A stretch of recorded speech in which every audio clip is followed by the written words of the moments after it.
My daughter-in-law accidentally sent me my son's lunch for work. As a joke, I showed it to a co-worker. He immediately went pale and told me, "Take your son to the hospital right now." "Why?" I asked. "I can't explain it now. It's something terrible. Just do what I say or your son won't survive." What I discovered at the hospital sent a chill down my spine. Before we continue, first let me thank you for watching Granny's Voice. Please like this video, subscribe to my channel, and tell me where you're from and what time it is for you. Now let me tell you everything. On a Monday morning, my house in Chicago was as busy as ever.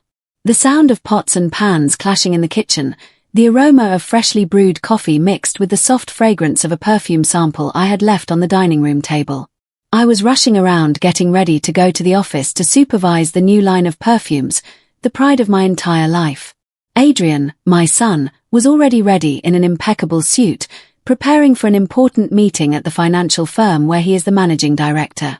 Seeing my boy combing his hair in front of the mirror filled me with pride. Adrian was all I had, my only child to whom I had dedicated my entire life to raise and love. In the kitchen, Cassandra, my daughter-in-law, was busy preparing lunch. She had been up early, her long hair tied back in a ponytail. And while she stirred a pan, she chatted on the phone with her friends. Her voice was a cheerful chatter, full of laughter, but her hands moved with agility, arranging food in 2 Tupperware containers, a large one for Adrian and a smaller one for me. Standing at the kitchen entrance, I watched her work with a warmth in my chest. "You're so thoughtful, my dear.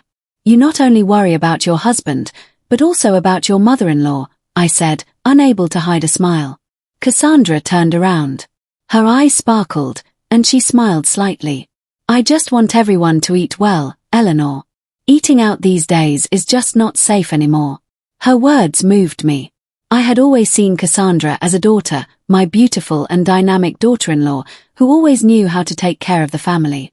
As we prepared to leave, Cassandra hurried to give me the small container while she put the large one in Adrian's car. I carefully placed the container in my purse, thinking about how incredibly attentive Cassandra was. She was a family woman. She always made me feel at ease. Then I walked out the door, not realizing that this Tupperware would change everything in my life. At lunchtime, my office was as lively as usual. The younger employees gathered around the table, laughing and gossiping about their husbands and their kids. I opened my purse, took out the Tupperware, but immediately realized that something was wrong. This was not the small container Cassandra had prepared for me, but the large one, Adrian's. I laughed and shook my head. Cassandra is more scatterbrained than this old mother-in-law of hers, I thought, believing it was just an adorable mix-up. As I opened the lid, I noticed that the rim of the Tupperware had some small white granules on it, as if it were sugar. How strange. "A savory dish with sugar on the rim," I murmured, half curious and half amused. The employees who were nearby swirled around me and teased me. "Eleanor, the rim of your Tupperware looks like a salt-rimmed margarita." The whole office burst into laughter. The atmosphere was as cheerful as a small party. I took the container and brought it to Benjamin, my closest colleague. He had been a doctor before retiring and now worked as an occupational safety consultant for my perfume company. Benjamin was always the person I trusted most, with whom I shared the little anecdotes of my life. "Look at this," I said, laughing, showing him the container. "Cassandra, so young and already more absent-minded than I am. She cooks her husband a savory dish and puts sugar on the rim of the Tupperware. Maybe she sees how hard Adrian works and wants him to gain some weight." I joked, expecting him to laugh out loud like the others. But Benjamin didn't laugh. He took the container, tilted it under the fluorescent office light, and gently rubbed the rim with his finger. Suddenly, his face turned pale, and he narrowed his eyes as if he had just seen something horrible. "Who prepared this food for you?" he asked in a deep, serious voice. I frowned, a little confused. "My daughter-in-law, as always. She prepares lunch for me and my son to take to work. Today, she accidentally gave me Adrian's container." "Why?" I replied, trying to stay calm. Though a bad feeling was beginning to creep over me, Benjamin didn't answer immediately. He looked at me with eyes full of concern and suddenly said aloud, with an urgency that startled me, "Take your son to the hospital right now." That sentence was like a stab straight to the heart. I froze, feeling the blood turn to ice in my veins. The laughter and chatter in the office died down instantly. Everything fell into a deathly silence. The young employees looked at each other, bewildered, not understanding what was happening. I tried to keep my composure and asked again, "Why? Explain it to me, Benjamin. What's going on?" But he just shook his head. His voice was trembling. "I can't explain it to you now. It's something terrible. Do as I say or your son will not survive." I felt my heart break into pieces. Adrian, the son I had protected my whole life, the boy I loved more than myself, was in danger. I didn't understand it. I didn't want to believe it. But the gravity in Benjamin's voice prevented me from doubting. I turned to him, struggling to keep my voice from breaking. "Are you serious? This isn't a joke, is it?" Benjamin took my hand. His eyes were red. "I swear to you, I would never joke about something like this. Those white granules are not sugar. You have to act now." His words were like an alarm bell that woke all my senses. I didn't know exactly what was happening, but my mother's instinct told me that something was very, very wrong. The Tupperware was still there on the table like a silent warning. I looked at it, then at Benjamin, and for a moment, I felt the whole world collapsing at my feet. Benjamin practically pushed me out of the office. His voice was pressing and full of anguish. "Go now. You can't waste a single second." He already had his phone in hand, calling a contact in the toxicology department at St. Joseph's Hospital. His voice trembled, but it was clear. "I need you to analyze a sample immediately. It's a matter of life or death." I just stood there clutching the container, my mind in chaos. Just a few minutes ago, I was joking about the white granules on the rim. And now that container felt like a bomb that could destroy my entire world. I carefully placed it in a plastic bag, feeling as if I were handling evidence from a crime scene. "I'm leaving right now," I told Benjamin. My voice hardened to hide the fear growing inside me. He nodded with a serious look. "I'll see you at the hospital. Don't let anyone touch that container." I called my personal driver, George, who has worked for my family for over 20 years. When I told him to drive straight to St. Joseph's, he glanced at me in the rear-view mirror with curiosity, but didn't ask any questions. "Quickly, George," I said, my voice trailing. During the ride, I sat in the back seat, clinging to the plastic bag, my gaze fixed on the window. The streets of Chicago were as bustling as ever, the green city buses speeding by, the street vendors shouting their wares on the sidewalk, and the bright sun reflecting off the glass buildings. But it all seemed distant, as if I were in another world, one where only I and the terror of what was about to happen existed. Upon arriving at the hospital, I went to the reception, still clutching the plastic bag. The young nurse, with thick-rimmed glasses, looked up in surprise when I told her, "I need a container of food analyzed. There's something strange in it." She blinked as if she couldn't believe what she was hearing. But then the phone on her desk rang. I vaguely heard Benjamin's voice on the other end of the line, and the nurse nodded quickly, jotting something down. "All right, please wait a moment. The sample will be taken to the lab immediately," she said with a professional tone that didn't hide her curiosity. I just nodded, too drained to explain further. An employee in a white coat took the sample, and I was guided to a waiting area in the hallway. The hallway of St. Joseph's Hospital was crowded with people, hurried footsteps, the monotonous sound of speakers calling for patients, and the smell of disinfectant that hung in the air. I sat down, clasping my hands, trying to stay calm. But every minute that passed felt like an hour. I looked at the clock on the wall. The minute hand moved with excruciating slowness, as if mocking my patience. In my mind, images of Adrian appeared as a child running through Lincoln Park holding my hand, older on the podium receiving his university degree with a radiant smile, and even the more recent times when he complained of being tired, rubbing his stomach with a weak voice. "It must be stress from work, Mom." I had thought it was just stress like any other young man. But now Benjamin's words echoed in my head. "Or your son will not survive." I felt my heart tighten. How could this be? Who would want to harm Adrian? My good, hard-working son. I took out my phone and dialed Adrian's number. It rang, but he didn't answer. I knew he was in an important meeting, but the silence on the other end of the line made my heart sink. I left him a message. My fingers trembled as I typed. Adrian, you need to get a medical checkup today, in secret. Don't tell anyone, not even your wife. I hit send and stared at the screen, waiting for a reply, but nothing. I told myself to calm down, but the anxiety grew, like a wave about to drown me. Finally, after an eternity, a young doctor came out of the laboratory. He wore an ID badge with the name Patterson. His face was serious, but his gaze was kind. You're the person who brought the food container, right? He asked, holding a sheet of paper. I nodded, my heart pounding as if it wanted to leap out of my chest. He sat next to me and said slowly but clearly, we analyzed the food sample. It contains arsenic. It is an extremely toxic substance. If consumed continuously over a long period, it causes damage to the stomach, liver, kidneys, and can even lead to death.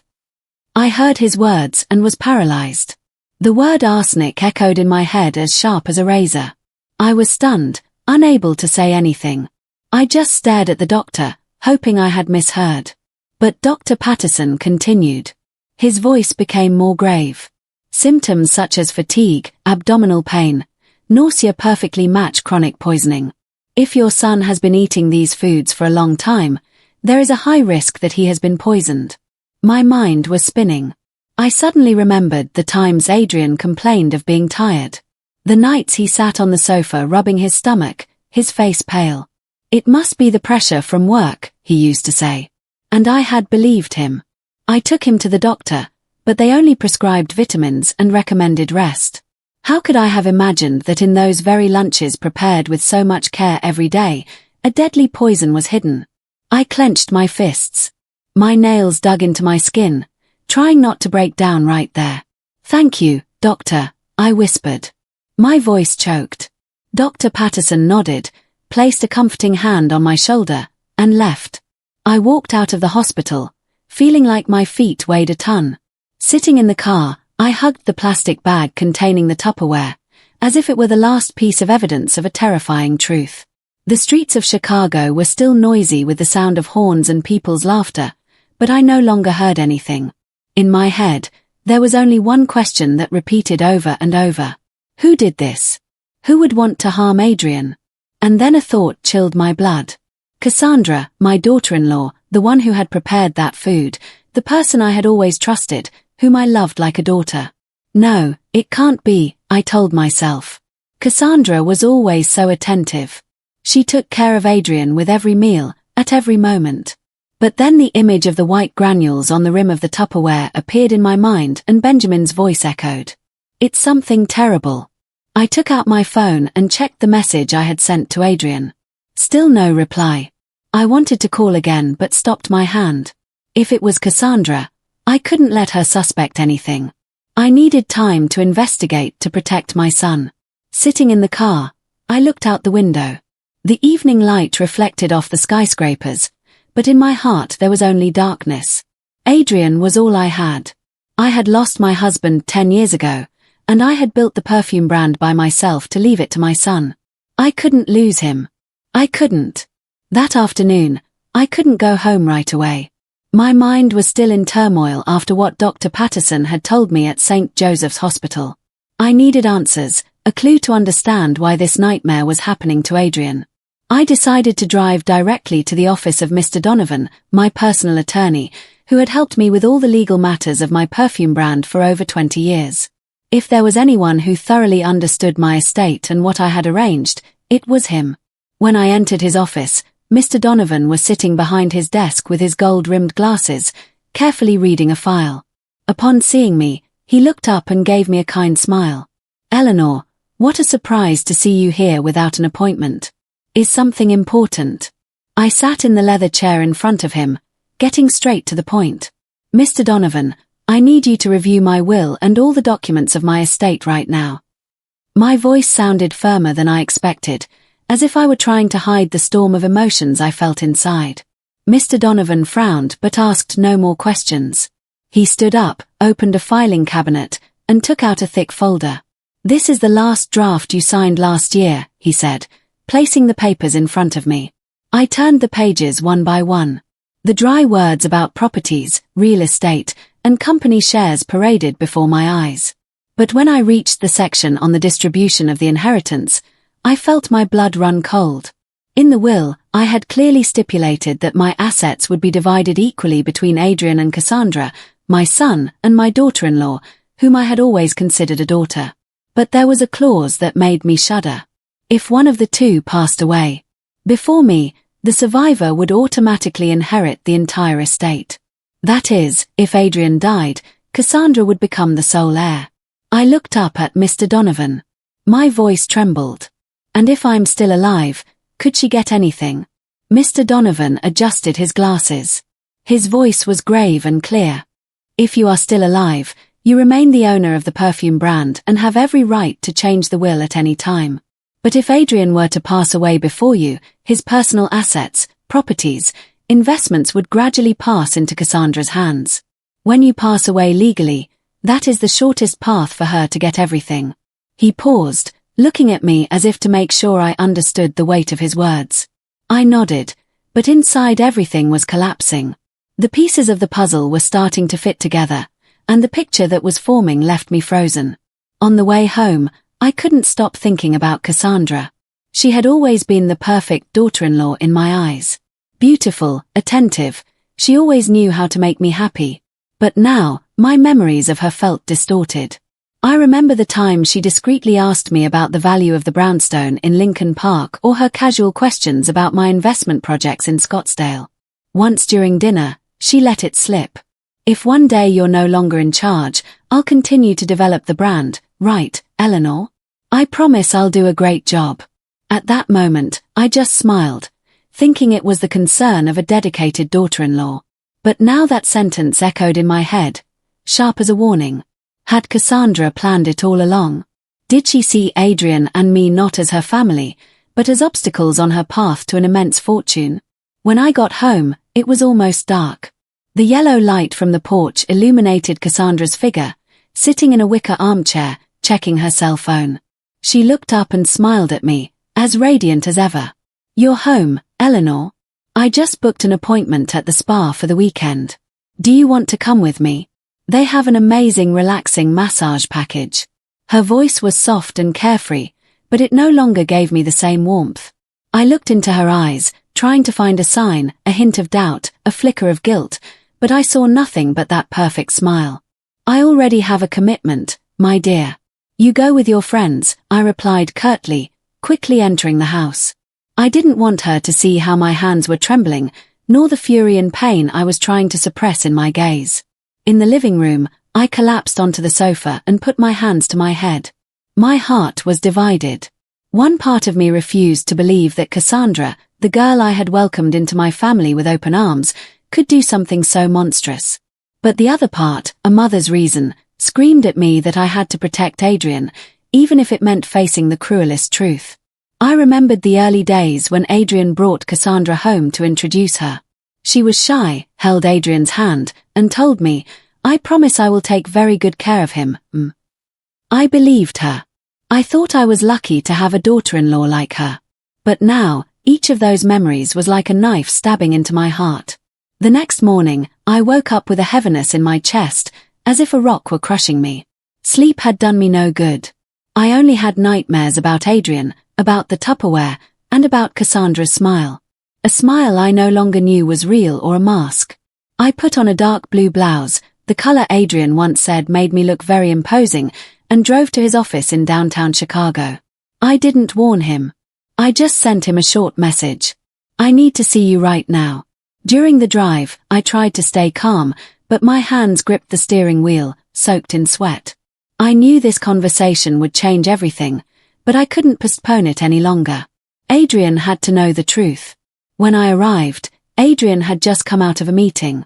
His jacket was a little wrinkled, but his smile was still radiant when he saw me.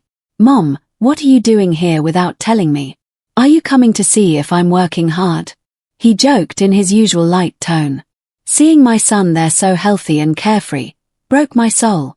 How was I going to tell him that the woman he loved, the person he trusted most, might be plotting to kill him? But I had no choice. Adrian, come to your office with me. It's something important, I said with an unintended seriousness. He frowned. His smile vanished, but he nodded and led me to his private office. The office was spacious with a large window overlooking the bustling city. Adrian sat down and gestured for me to take a seat in front of him. What's wrong, Mom? Why so serious?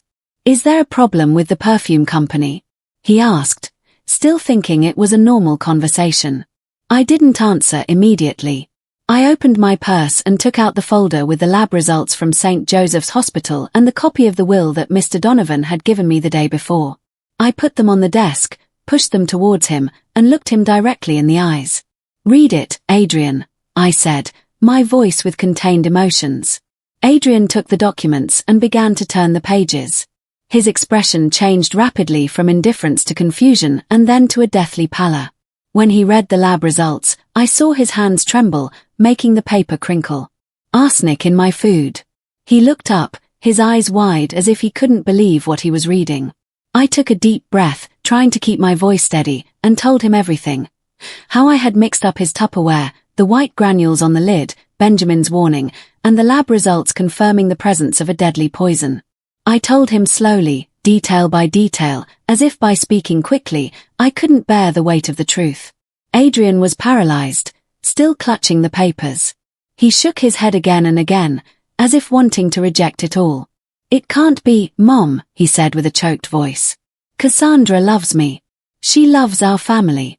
She cooks for me every day. Takes care of me in every detail. How could she? His voice trailed off, and I saw his eyes turn red. Seeing my son like this tore me apart inside. I wanted to hug him. Tell him it was all a misunderstanding, but the evidence was in front of us. I couldn't lie to him or to myself. I let Adrian process the shock and then I said in a slow but firm voice, I know it's hard to believe, son. I don't want to believe it either, but the proof is here. And do you remember how your health has been these last few months? The times you complained of being tired, of stomach pain, of nausea. I thought it was because of work, but now I know it wasn't. I paused and looked into his eyes. Adrian, I can't lose you. I need you to face this truth, however painful it may be. Adrian lowered his head, covering his face with his hands and closing his eyes tightly. I knew he was trying to connect the dots. The nights he came home exhausted, the times Cassandra brought him orange juice, or the meal she prepared for him with a tender smile. Suddenly, he slammed the table hard, startling me. If this is true, he said, his voice trembling with rage. Then she didn't just betray me. She wants to steal your legacy and destroy our family. I saw in his eyes a pain mixed with determination, as if he had just realized that the life he believed in had been shattered by the person he loved. I took his hand and squeezed it tightly. You and I have to cooperate with the police, I said with a determined voice. We can't face her alone. If we stay quiet, you'll be in more danger. Adrian looked at me. His eyes wavered between pain and doubt. I knew he still loved Cassandra, that he still wanted to believe there was some explanation. But then he took a deep breath and nodded, his eyes red. Mom, I'll do what you say. We're going to unmask her. I can't let you suffer another loss. That same afternoon, Adrian and I went to the police precinct to see Detective Morgan, whom I had met at a business seminar a couple of years ago. The detective was a middle-aged man with graying hair, a deep voice, but with a penetrating gaze. We sat in a small office with white walls that smelled of coffee. I told him the whole story, from the Tupperware to the lab results, while Adrian added details about his health. Detective Morgan listened attentively, taking notes, nodding from time to time. This is a very serious case, he said in a serious tone. We will keep the Tupperware as evidence and we will plan to install cameras in your house to monitor her. We will also need to analyze more food samples. He looked at me and then at Adrian, but you both must maintain absolute secrecy. We can't let the suspect know we are investigating her. Adrian nodded, but I saw him clench his fists. Understood, he said in a hoarse voice. I knew he was fighting with himself, with the love he once felt for Cassandra. When we left the precinct, Adrian remained silent for a long time. We were in the parking lot in the midst of the bustle of Chicago. I looked at my son, the young man I had raised, who now seemed to have aged 10 years in a single day. Mom, he turned to me, his voice choked. I never imagined that the person sleeping next to me every night would want to kill me. But for you, for the brand, for our family, I will be strong. I went to him and hugged him tightly. His body trembled and I felt his pain mix with mine. Son, I'm here, I whispered as tears fell silently. We will get through this together. My heart was aching, but filled with determination. From now on, we were no longer the victims. We were going to turn the tables, and I would do anything to protect my son, no matter the price. After leaving the police station, Adrian and I sat in the car. No one said a word for several minutes. The car's engine hummed monotonously, but inside me everything was a whirlwind. We had just entered a war where the enemy was someone we considered family. Adrian stared out the window, his face tense and his hands clenched on his knees. I knew he was struggling with himself, caught between love and betrayal. Mom, he finally said, his voice grave.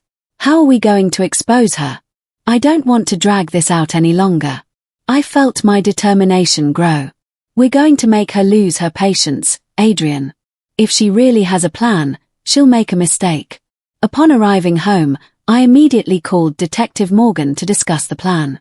He listened and then suggested in a firm voice. Attack her motive, the money. If what she's after is the estate, make her believe the opportunity is slipping away. She'll panic and act rashly. His words were like a flash of lightning in my mind. I immediately thought of the will, something that seemed to interest Cassandra greatly. If I made her believe that the fortune was about to slip through her fingers, she wouldn't be able to stay calm. I know what to do, I told Morgan, feeling like a strategist about to enter battle. The next morning, I called Mr. Donovan, my lawyer. Mr. Donovan, could you come to the house this afternoon? I want to discuss a new will, I said, making sure my voice was loud while Cassandra was nearby, arranging some flowers in the living room. I saw her pause for a moment, her hand still. But she quickly bent down, pretending to continue with her task. I knew she had heard me. That afternoon, when Mr. Donovan's car pulled up to the gate, I deliberately opened the main gate so Cassandra could see him clearly. She was in her Porsche saying goodbye to a friend and her gaze slid towards the car with a curiosity she couldn't hide. In the living room, Mr. Donovan and I sat across from each other with the window open so our voices could be heard outside. I spoke in a loud, clear voice. Mr. Donovan, I've thought about it a lot.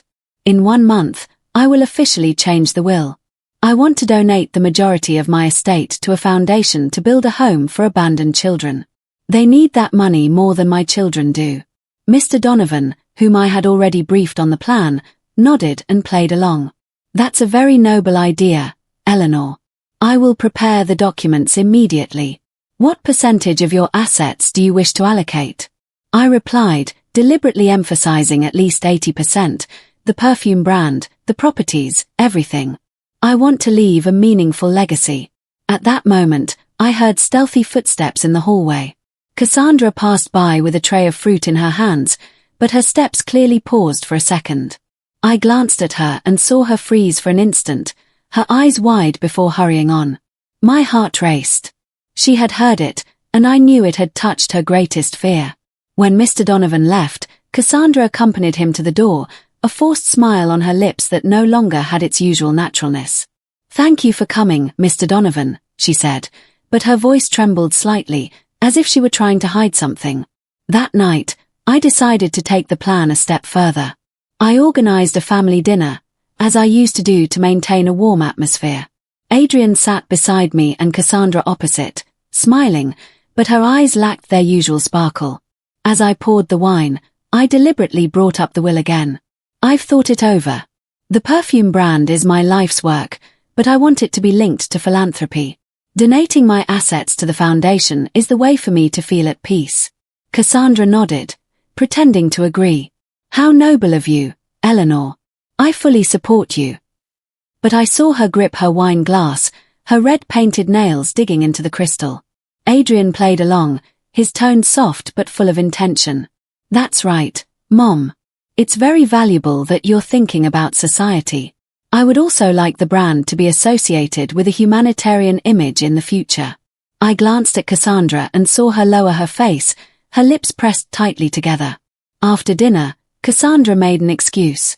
I have a late spa appointment with a friend. I think I'll be a little late. She stood up, grabbed her purse, and left.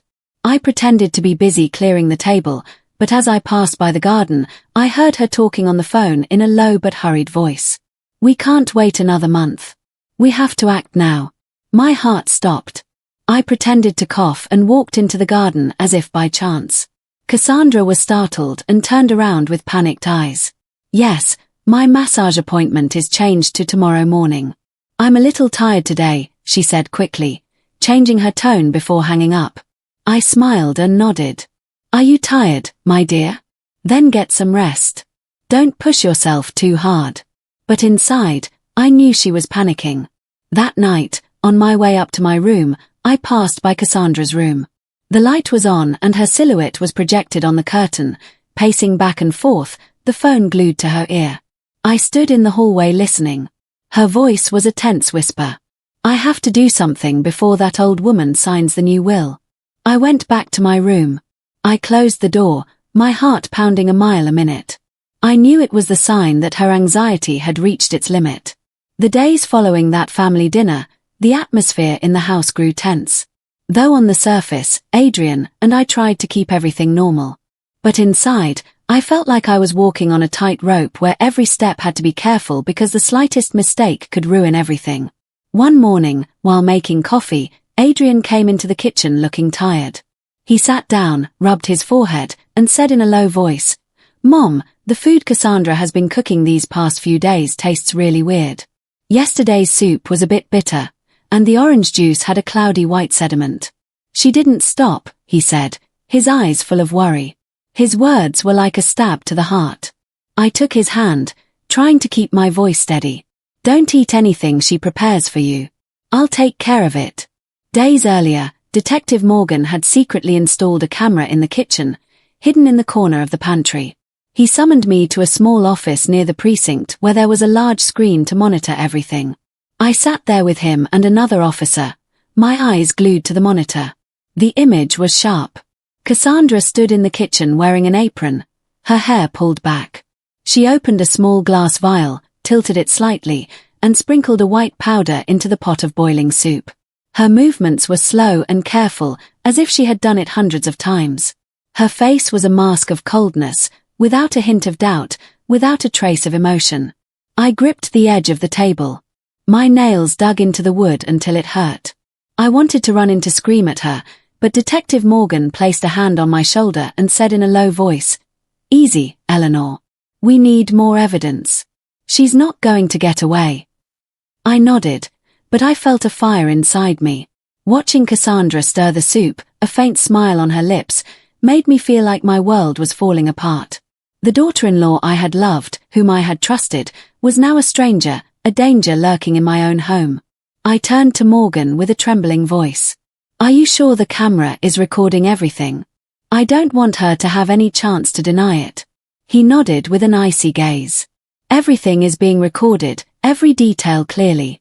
That night, Adrian ate the dinner Cassandra prepared, but I had told him to only pretend to taste a little. As soon as he put down his spoon, he clutched his head, complaining of dizziness, and collapsed onto the sofa. Cassandra rushed to him, held him, and said with false concern, You've been working too much. It must be stress. Let me get you a glass of water. I watched from a corner of the room. Her smile was tender, but her gaze was cold, as if she were assessing whether her plan was working. I turned away, pretending to be busy with the dishes, but my heart ached like never before. Adrian was acting very well.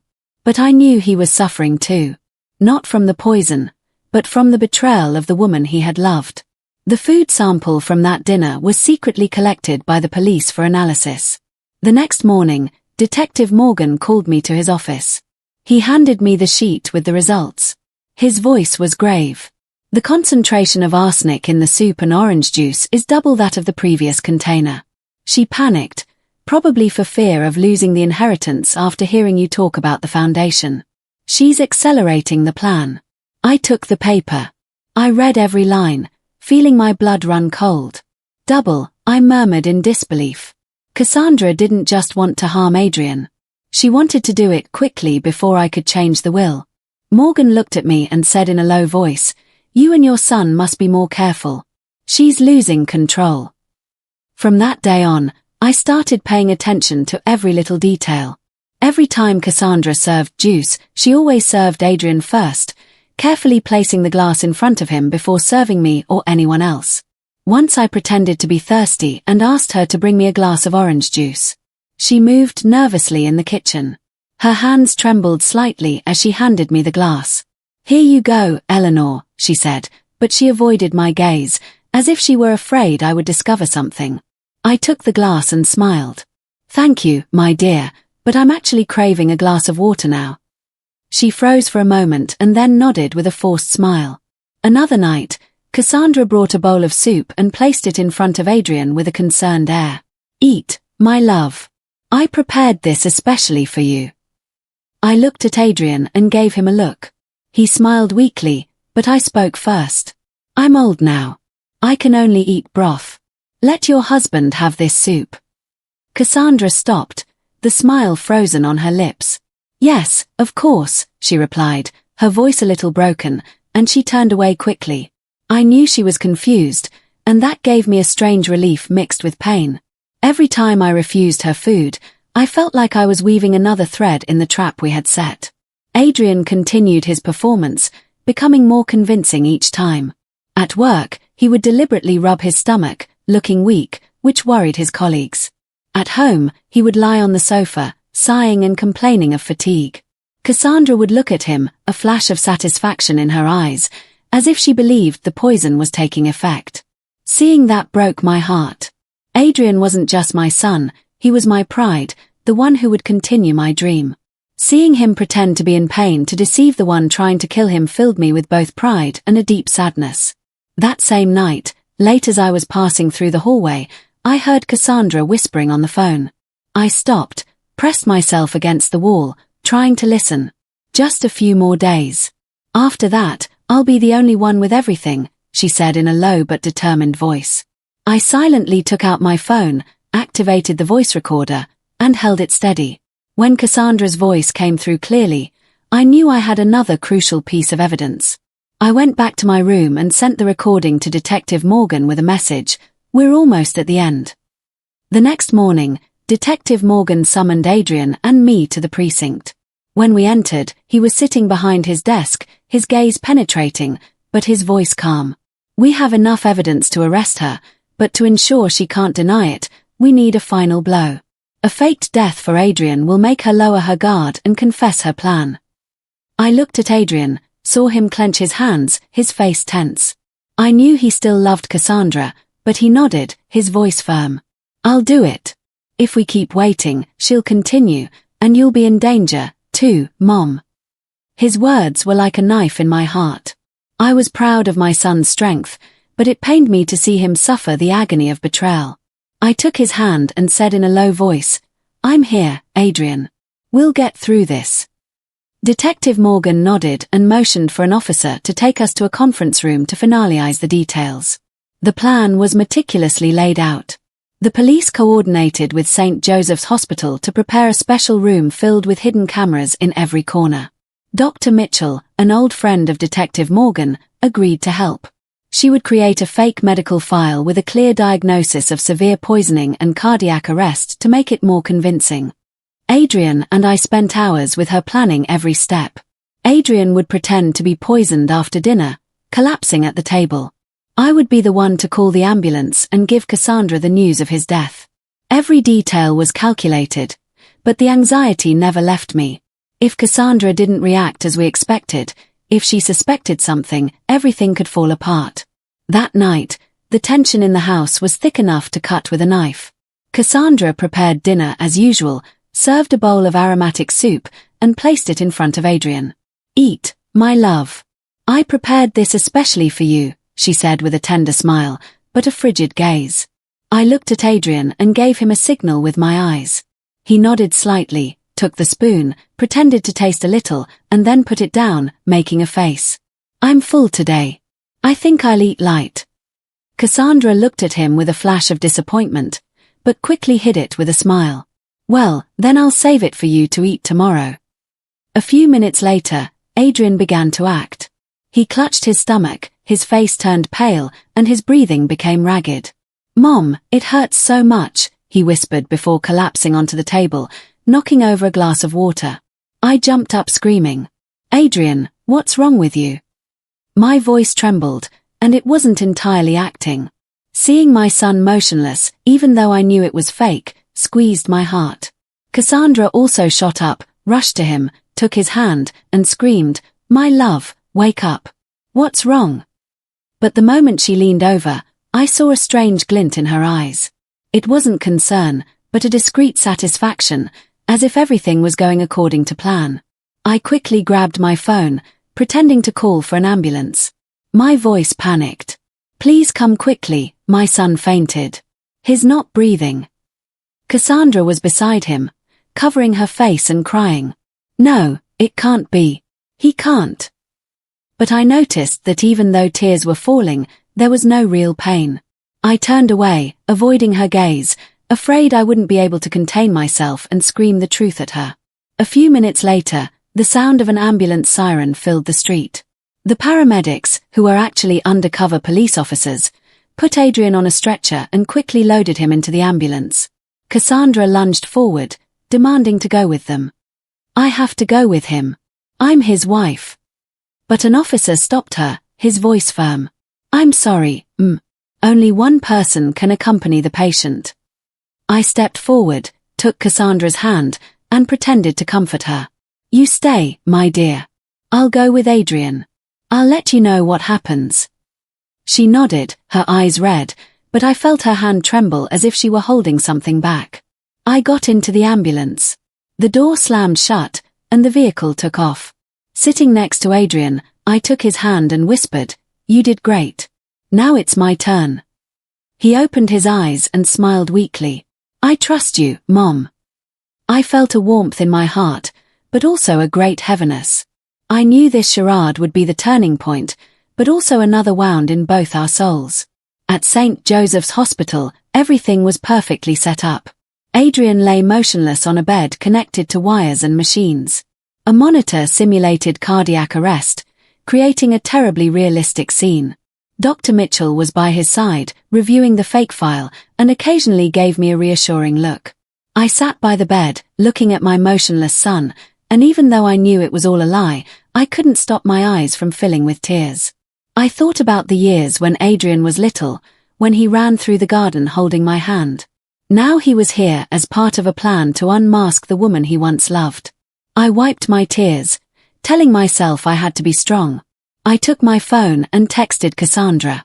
My hands trembled as I typed. Come to the hospital immediately. Adrian didn't make it. I pressed send, feeling as if I had just thrown a stone into an abyss. Then I sat and waited, my heart in my throat. Every footstep in the hallway made me nervous. Detective Morgan was in a corner of the room watching everything through the hidden camera monitor. He whispered, You're doing very well now. We just have to wait for her reaction. About 40 minutes after I sent the message, hurried footsteps were heard in the hallway of St. Joseph's Hospital. Cassandra appeared, her hair disheveled, one heel crooked, and her eyes so red it looked like she had forced herself to cry the entire way. She lunged at me, hugged me tightly, and screamed, It can't be, Eleanor. Adrian, he was so young. Her voice broke, but I could feel the falseness in every sound. I stood rigidly, trying to play the part of a devastated mother. Cassandra, calm down, my dear, I whispered. My voice choked, not from the acting, but from the rage and pain consuming me. Seeing her cry like that made me want to scream. But I knew it wasn't time yet. The play was still on and I had to maintain my role. Detective Morgan and 3 plainclothes officers were a short distance away pretending to be bystanders, but I knew they were watching Cassandra's every move. One of them, wearing sunglasses, was discreetly recording with a small camera hidden in his clothing. Cassandra noticed nothing. She continued to hug me, tears streaming down her cheeks. Eleanor, how could this have happened? I can't believe it. She sobbed. I nodded, patting her back, but inside I just wanted to push her away and confront her with the truth. I guided her, my voice trembling. Come see Adrian one last time. His in there. I led Cassandra to the special room where Adrian lay motionless on the bed, covered with a sheet up to his chest, his face pale thanks to expert makeup. The machines around him simulated cardiac arrest with faint beeps, creating a terribly realistic atmosphere. Cassandra approached. Her trembling hands touched Adrian's. Her tears fell in torrents, but I noticed her gaze was not one of pain. It was one of relief. A strange glint, as if a great weight had just been lifted from her shoulders. My heart sank. How could she stand there pretending to cry when she herself had caused all of this? Suddenly, Cassandra leaned in and whispered so low I could barely hear her. It's finally over. She bit her lip instantly, as if realizing her mistake. But it was too late. The phrase was heard clearly, captured by the hidden microphone in the room. I stood frozen, feeling my blood run cold. And just at that moment, Adrian's eyes shot open, and he sat up abruptly in the bed. Cassandra screamed and recoiled. It can't be. I was so careful. Her voice was pure panic. Her eyes widened with absolute terror as if she were seeing a ghost. I stood there, my heart pounding a mile a minute, not knowing whether to feel relief or pain. Adrian looked directly at Cassandra, his eyes full of anger and disappointment. Careful, he repeated, his voice as cold as ice. Careful to kill me, right? Cassandra staggered backward, grabbing the edge of the bed to keep from falling. No, that's not it. You're misunderstanding, she stammered. But her trembling voice betrayed her. Detective Morgan entered the room. His voice was firm. We've heard enough, Miss Cassandra. You are under arrest for attempted murder. 3 other officers appeared behind him, blocking any escape. Cassandra turned, her face ashen. No, it wasn't me, she shouted, her voice breaking. It was just a spice. I just wanted to add more flavor. But Morgan didn't let her continue. He held up a folder and a USB drive. His voice was calm but cutting. Would you like to see the evidence? The video of you putting a white powder in the soup, the lab results with arsenic, the recording of your phone call, and what you just said a few seconds ago. It's all here. Cassandra swayed as if her legs couldn't support her. She looked at me, then at Adrian with a look of total panic. I didn't want to kill anyone, she muttered. But then, as if she couldn't bear the pressure anymore, she collapsed to the floor, covering her face and screaming. I just wanted the money. I didn't want to do it, but that old woman was going to donate it all to charity. She left me no other choice. That confession was like the final stab, confirming all my suspicions. I stood there looking at her, my heart torn between pain and relief. Pain for the betrayal of someone I considered my daughter and relief because finally the truth had come to light.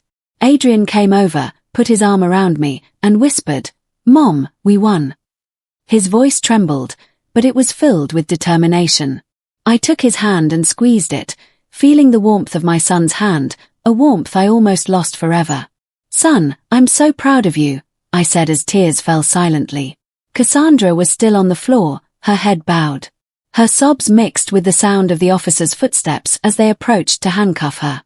Come with us, Morgan said without a hint of compassion.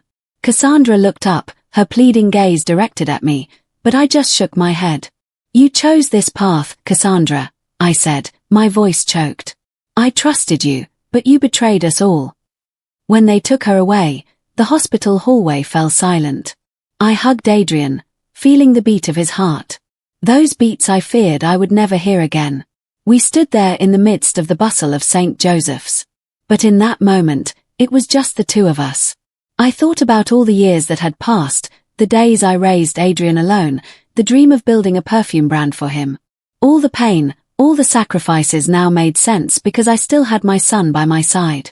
The police quickly took Cassandra to an improvised interrogation room in the hospital, a small room with a cold fluorescent light. Adrian and I were taken to an adjacent observation room with a two-way mirror that allowed us to see everything without being seen. I sat down, holding Adrian's hand, feeling the tremor in my son's fingers.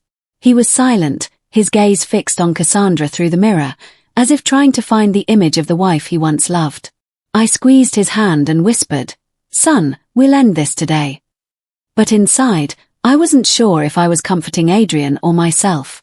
Cassandra sat across from Detective Morgan, her hair disheveled and her hands cuffed on the metal table. Her head was bowed, but I could still see the sweat on her forehead. Detective Morgan began, his voice soft but sharp. "Miss Cassandra, we don't want to make things difficult for you. Just tell us the truth. Why did you do it?" Cassandra looked up. Her eyes darted back and forth. Her voice was defiant. "I didn't do anything. You're making all this up to frame me." She spoke loudly, but her voice trembled as if she were trying to convince herself more than anyone else. Morgan didn't respond. He silently placed a small glass vial on the table, the same one the police had found in my kitchen. "Then what is this?" he asked, his tone calm but full of pressure. "Salt, sugar, or arsenic?" Cassandra stared at the vial with wide eyes, but didn't answer. She bit her lip, clenching her hand so tightly that her knuckles turned white. I saw Adrian beside me clench his fists. His breathing quickened. "Calm down, son," I whispered, holding his shoulder. But I, too, was holding back the rage boiling inside me. The interrogation room door opened, and a hospital doctor entered with some papers. "These are the results of the soup and juice samples we took from your house," he said, looking directly at Cassandra. "The concentration of arsenic is enough to kill a healthy adult in a short time." Cassandra shook her head, laughing nervously. Her voice broke. "No, it can't be. I was just giving him vitamins. Adrian was always tired. I just wanted him to feel better." But her voice was weak, as if she didn't believe her own words. Morgan didn't let her continue. He turned on the screen on the table and the video from the hidden kitchen camera appeared. The image was sharp. Cassandra standing in front of the pot, opening the small vial, sprinkling the white powder, and then quickly stirring, disguising it by adding a little salt and pepper. Her face was cold without a hint of doubt. I heard Adrian let out a choked sigh. He lowered his head, covering his face as if he couldn't bear to see the woman he loved in that recording. I took his hand and squeezed it, saying nothing. My soul ached, but I knew it was time to be stronger than ever. "Do you have anything else to say?" Morgan asked. His voice remained calm, but sharp as a razor. Cassandra shook her head. Her eyes moved restlessly. Sweat ran down her cheeks. I don't know anything about arsenic," she stammered. Morgan signaled to the officer beside him, and an audio recording was played. Cassandra's voice echoed in the room. "Just a few more days. After that, I'll be the only one with everything." It was the conversation I had recorded the night before when she was whispering on the phone. Cassandra froze, her face pale as if she had been slapped. That's not me," she shouted, but her voice had no strength or conviction left. Adrian, beside me, jumped up, his fists clenched and his eyes red. "Mom, I can't take it anymore," he shouted, about to leave the observation room. I quickly stopped him, hugging him tightly. "Son, let the police do their job. She can't deny it anymore." But seeing the pain in Adrian's eyes, I knew it wasn't just rage, but a heart shattered by betrayal.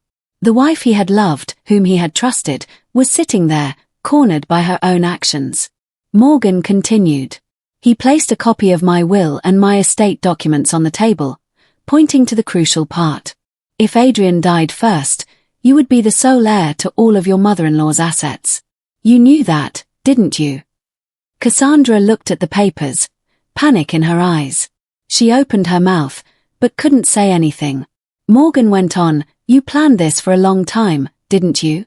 You started with small doses of arsenic and then increased them when you heard she planned to donate her fortune to charity." Cassandra broke down crying, but they were not tears of remorse. She screamed, her voice filled with rage.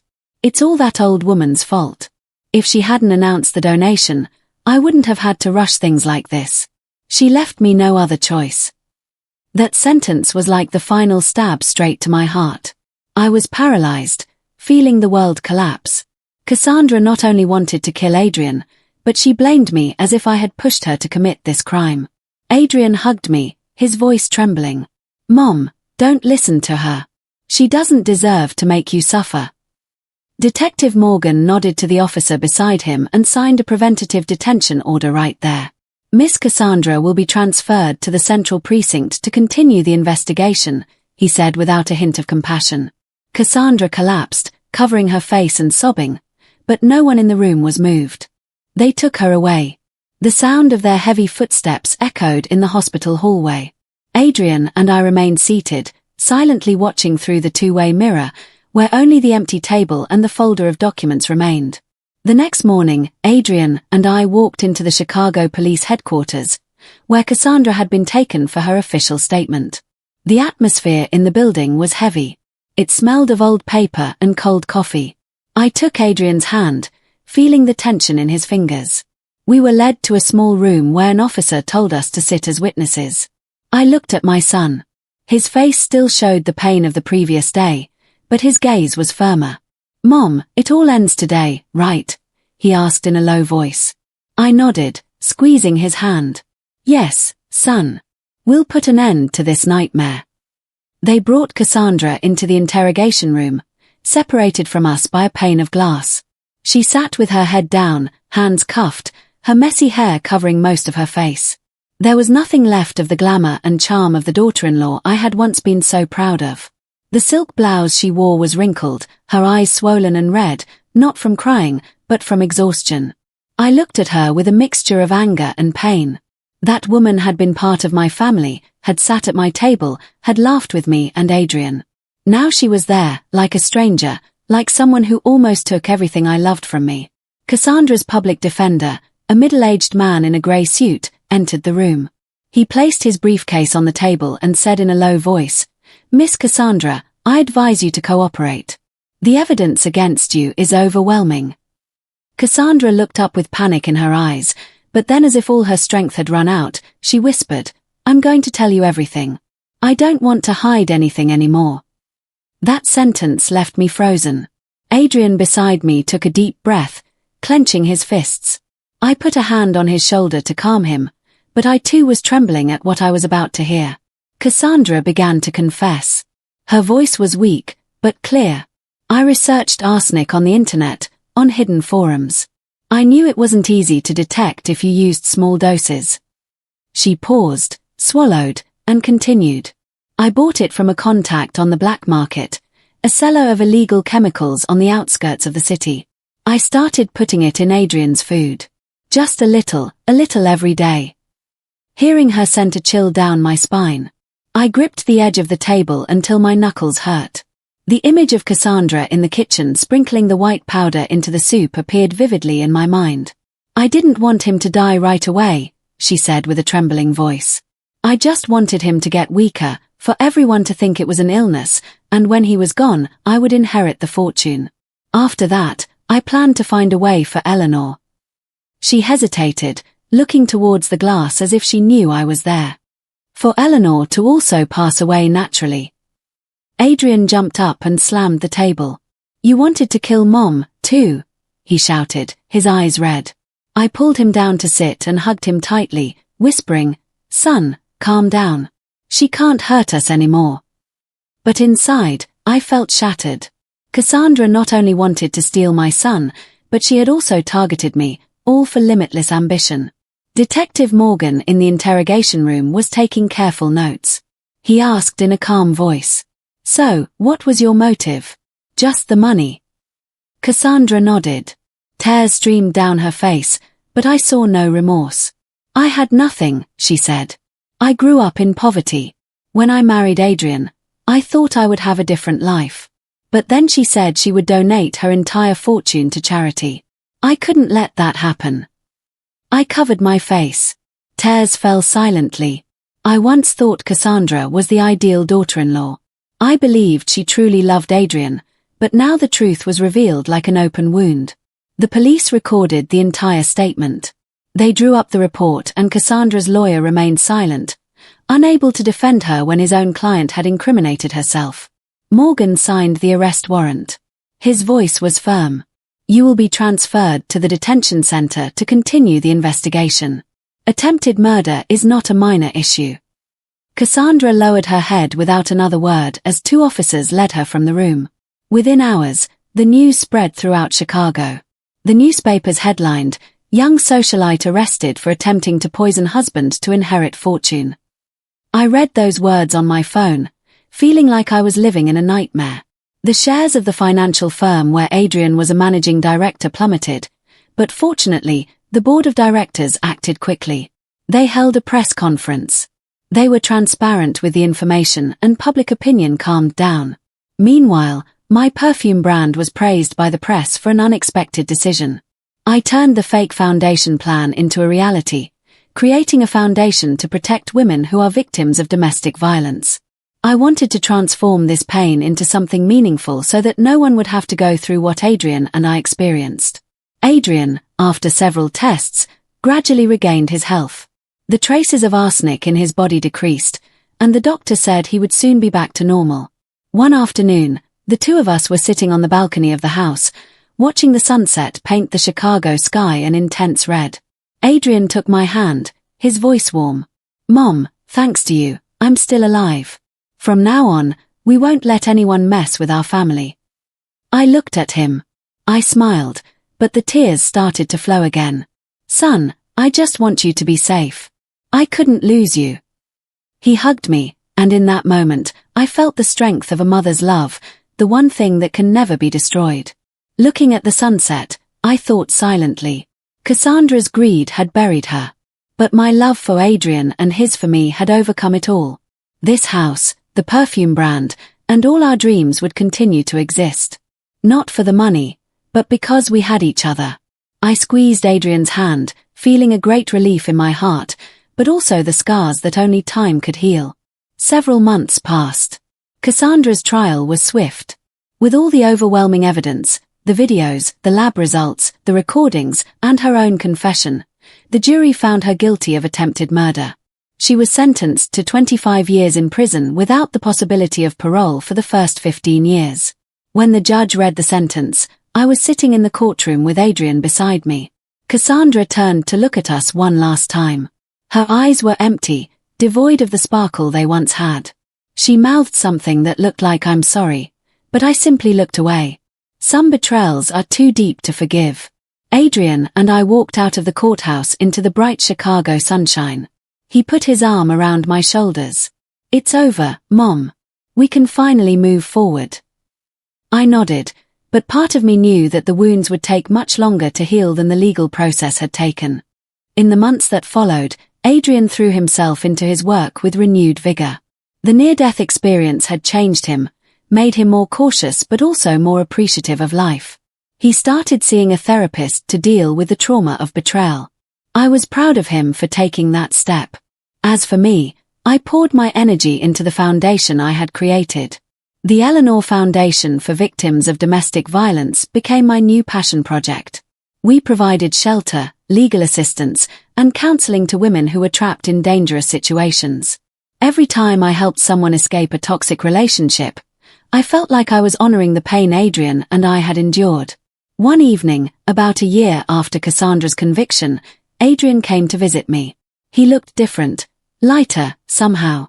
There was a genuine smile on his face that I hadn't seen in a long time.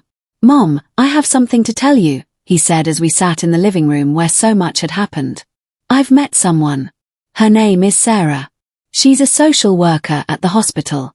I wanted to wait until I was sure, until I had healed enough to trust again." My heart filled with both joy and apprehension. "Are you ready for that, son?" I asked gently. He nodded. "I am. But this time, I'm taking it slow. And Mom, I've learned to see the red flags I missed before. Sarah knows everything about what happened, and she's been incredibly supportive." Over the following months, I got to know Sarah. She was kind, genuine, and most importantly, she had her own successful career and financial independence. She didn't need Adrian's money. She loved him for who he was. When Adrian finally proposed to Sarah 2 years later, he did it in our garden, with me as the only witness. Watching him kneel down, his eyes full of hope and love, I felt my own eyes fill with tears. This time, they were tears of joy. The wedding was small and intimate, just close friends and family. As I watched Adrian and Sarah exchange vows, I thought about how far we had come. The nightmare with Cassandra had nearly destroyed us, but instead, it had made us stronger, wiser, and more grateful for the genuine love in our lives. My perfume brand continued to thrive, and I had rewritten my will. This time, it was more carefully constructed, with trusts and safeguards in place. But more than that, I had learned to trust my instincts. The foundation grew, helping hundreds of women every year. I often spoke at events, sharing my story, though always anonymously protecting Adrian's privacy, to help others recognize the signs of manipulation and danger. One day, about 3 years after Cassandra's conviction, I received a letter. It was from her, sent from prison. My hands trembled as I held it. Adrian, who was visiting that day, saw it and asked, "Are you going to read it?" I looked at the envelope for a long moment, then slowly opened it. The letter was short. "Dear Eleanor, I know I have no right to ask for your forgiveness, and I'm not writing to ask for it. I'm writing because I need you to know that every day in here, I think about what I did. I destroyed the only family that ever truly cared about me. My greed blinded me to the love you and Adrian showed me. I was wrong to blame you for wanting to donate your money to charity. It was your money, your choice, and it was a beautiful choice. My poverty growing up doesn't excuse what I did. Plenty of people grow up poor and don't become murderers. I'm getting therapy here. I'm trying to understand how I became the monster I became. I don't expect you or Adrian to ever forgive me. I just wanted you to know that you were right about everything, and I was wrong about everything. I hope Adrian is well. I hope you're both happy. You deserve all the happiness in the world. Cassandra." I read the letter twice, then handed it to Adrian. He read it, his jaw tight, then looked at me. "What do you think?" I took a deep breath. I think she's finally telling the truth. But the truth doesn't undo what she did. It doesn't give us back the months of fear and pain. Adrian nodded. "Should we write back?" I thought about it for a long moment, then shook my head. No. This chapter of our lives is closed. She needs to find her own peace, and we've found ours. Sometimes the kindest thing you can do is let go and move forward. We burned the letter that evening in the fireplace, watching the paper curl and blacken in the flames. It felt like a final release, a closing of a door that should have been closed long ago. Today, as I sit on my balcony watching another Chicago sunset, I reflect on everything that happened. Adrian and Sarah just told me I'm going to be a grandmother. The perfume business is thriving under Adrian's innovative leadership. The foundation has helped over 1,000 women. Benjamin, my dear colleague who saved Adrian's life that day by recognizing the arsenic, retired last year. We still meet for coffee once a month, and he always jokes that his medical training finally came in handy at the most crucial moment. Detective Morgan received a commendation for his work on the case. He sometimes stops by the foundation to give safety workshops to our clients. Mr. Donovan is still my attorney, though now we joke about how my will is Fort Knox secure. Life has taught me many lessons through this ordeal. I learned that love, real love, isn't possessive or greedy. It's selfless and brave. I learned that trust, once broken, may never fully heal, but that doesn't mean we can't trust again, we just trust more wisely. Most importantly, I learned that a mother's love is the most powerful force in the world. It can detect danger, endure pain, and fight battles that seem impossible. I would do it all again in a heartbeat to save my son. As the sun dips below the Chicago skyline, painting the sky in shades of orange and purple, I smile. Tomorrow, Adrian and Sarah are coming over for dinner. We'll laugh, share stories, and plan for the baby's arrival. The nightmare is behind us. The future is bright. And in my heart, I carry the knowledge that we survived, we healed, and we're stronger than ever. The story we've told is fictional, but it is based on some real events. The names and places have been changed to protect the identities of those involved. We don't tell this to judge, but in the hope that someone will listen and stop to think. How many families are suffering in silence behind closed doors? How many signs do we miss because we don't want to believe the worst about those we love? I'm truly curious. If it were you in my place, what would you have done?